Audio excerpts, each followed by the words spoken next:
জাতিসংঘের মানবাধিকার কমিশনের অফিস খোলার অনুমোদন দিয়েছে সরকার, এটাকে আপনি সমর্থন করেন কিনা? জাতিসংঘের মানবাধিকার কমিশনের অফিস খোলার বিষয়ে সর্বস্তরের ওলামায়ে কেরাম, দেশপ্রেমিক সচেতন নাগরিক সমাজ সবাই শুরু থেকে এটার বিরোধিতা করে আসছে। কেন বিরোধিতা করে আসছে?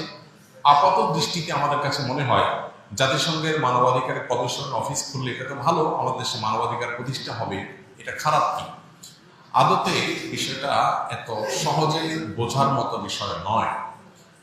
জাতিসংঘের সদস্য যে দেশগুলো আছে, প্রায় 200-র কাছাকাছি সদস্য দেশ আছে তার জাতিসংঘের। এই 200 বা 200-র কাছাকাছি দেশের মধ্যে মাত্র 16টি দেশে এই ধরনের অফিস আছে।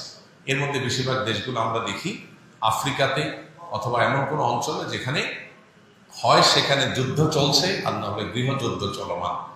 এরকম দেশগুলোতে সাধারণত এই অফিসগুলো হয়ে থাকে। সেটা আমাদের দেশে হওয়াটা আমাদের জন্য একরকম অপমানজনক। দ্বিতীয়ত, আমাদের আশেপাশে বিভিন্ন দেশ আছে, আমরা দেখি পাকিস্তান, ভারত, চায়না, মায়ানমার, বহু দেশ আমাদের আশেপাশে আছে। আশেপাশে কোনো দেশে অফিস নেই, আমার দেশে কেন হতে যাবে? সবচেয়ে বড় বিষয় হলো যে জাতিসংঘের মানবাধিকারের যে সংজ্ঞা, সেই সংজ্ঞা কি সার্বজনীন কিনা? তারা মানবাধিকার বলতে যা বোঝায়, এদেশের মানুষের মূল্যবোধ, এদেশের মানুষের কৃষ্টি কালচার, এদেশের মানুষের যে চিন্তা ভাবনা, সেটার সাথে তাদের সেই মানবাধিকারের সংজ্ঞার কোনো মিল আছে, নাকি এর মধ্যে কোনো বড় ধরনের ফরাক এবং তফাৎ আছে? তারা মানবাধিকার বলতে যা বোঝায় সেটা কি গোটা পৃথিবীতে সব মুসলমানরা, ধর্মপ্রাণ মানুষরা বিশ্বাস করেন, ধারণ করেন, লালন করেন? এর উত্তর হলো না। অনেক ক্ষেত্রেই তারা মানবাধিকার বলতে, সব ক্ষেত্রে যে অমিল আছে তা বলছি না আমি, অনেক ক্ষেত্রেই তারা মানবাধিকার বলতে যা বোঝায় সেটাকে আমরা মানবাধিকার বলতে তা বুঝি না। যেমন তারা সমকামিতাকে মানবাধিকারের বিষয় মনে করে, অথচ এটা আমাদের দেশে প্রচলিত আইনে অপরাধ।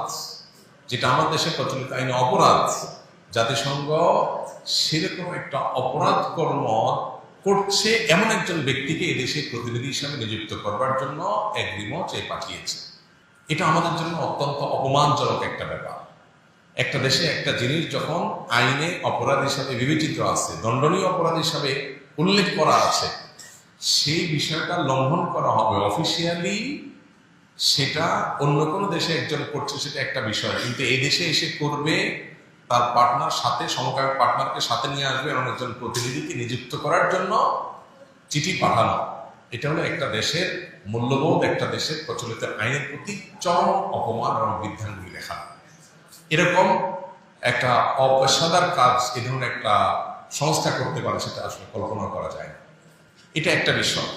আর এই যে অফিস খোলার বিষয়টা, সেটা যেটা বলছিলাম যে যখন এদেশে গুম খুন হয়েছে, তখন এদেশে জাতিসংঘের এই মানবাধিকার কমিশন কোথায় ছিল? তখন তো এসে তখন অফিস করার ব্যাপারটা বরং বেশি প্রাসঙ্গিক বলা যেত। এখন এই মুহূর্তে এসে তাদের অফিস করার কার্যক্রম কি হতে পারে? তারা যদিও সুনির্দিষ্ট কিছু কাজের কথা বলছেন, এর বাইরে কাজ করবেন না, সুনির্দিষ্ট সময় বেশি কাজ করবেন না, কিন্তু আমাদের অভিজ্ঞতা বলে যে সমস্ত দেশগুলোতে তারা কাজ করেছে, সেই সমস্ত দেশগুলোতে সাধারণত কোনো সমস্যার সমাধানের চাইতে নতুন করে আরো বহু সংকটের জায়গায় তৈরি হওয়া নজির আছে। ফিলিস্তিনের মাটিতে মানুষগুলো মরে শেষ হয়ে গেল, শিশুরা অনাহারে শেষ হয়ে যাচ্ছে, এবং ত্রাণের জন্য বা খাবারের জন্য সিরিয়াল ধরা মানুষগুলোকে মেরে শেষ করে ফেলা হচ্ছে, হসপিটালগুলোকে মাটির সাথে মিশিয়ে দেওয়া হচ্ছে, ডাক্তারদেরকে গুলি করে হত্যা করা হচ্ছে। সেখানে এদের অফিস কার্যক্রম করছে, কার্যক্রম করে কি ভূমিকাটা তারা পালন করতে পেরেছে, কোন মানুষের রক্ত তারা থামাতে পেরেছে? অতএব আমার দেশে তারা কি করবে? তারা এদেশে এসে সমকামিতা সহ যে সমস্ত বিষয়গুলো এদেশে মানুষের চোখে অপরাধ, সেই জিনিসগুলোকে তারা নর্মালাইজেশনের জন্য কাজ করবে বলে আমরা প্রচন্ড রকমের আশঙ্কা করছি। এর বাইরেও এই সমস্ত সংস্থাগুলো পশ্চিমাদের মূল্যবোধকে বিভিন্নভাবে সমাজে প্রতিষ্ঠা করার চেষ্টা করে। অতএব আমরা খাল কেটে এই কুমির আনার পক্ষে কোনো অবস্থাতেই থাকতে পারি না। এই জায়গা থেকে আমি আশা করি যে সরকার সুবিবেচনা পরিচয় দিবে এবং ওলামায়ে কেরাম সহ দেশের সচেতন নাগরিকদের তাদের বাইরে গিয়ে কোনো কাজ তারা করার চেষ্টা করবে না। আমার প্রশ্ন হলো, ভারতে যেখানে প্রতিনিয়ত মুসলিম সংখ্যালঘুরা নির্যাতিত হচ্ছে, প্রতিনিয়ত সেখানে মুসলমানদেরকে পিটিয়ে মেরে ফেলা হচ্ছে, সেখানে মানবাধিকার এত বেশি গলণ্ডিত হচ্ছে, সেখানে কেন তারা যে অফিস করে না? সেখানে কি কেন তারা মানবাধিকার প্রতিষ্ঠা করতে যায় না? চায়না উইগুর মুসলমানদেরকে মেরে শেষ করে ফেলা হচ্ছে, সেখানে কেন মানবাধিকার প্রতিষ্ঠানগুলো অফিস করতে যায় না? আরো এরকম বিভিন্ন জায়গাতে বিভিন্ন প্রতিষ্ঠানে আমরা দেখেছি যে বিভিন্ন বড় বড় দেশে আপনার অনেক অন্যায় হচ্ছে, অবিচার হচ্ছে, সেই জায়গাগুলোতে কেন তারা মানবাধিকার প্রতিষ্ঠান খোলে না, মানবাধিকার কমিশন অফিস করে না?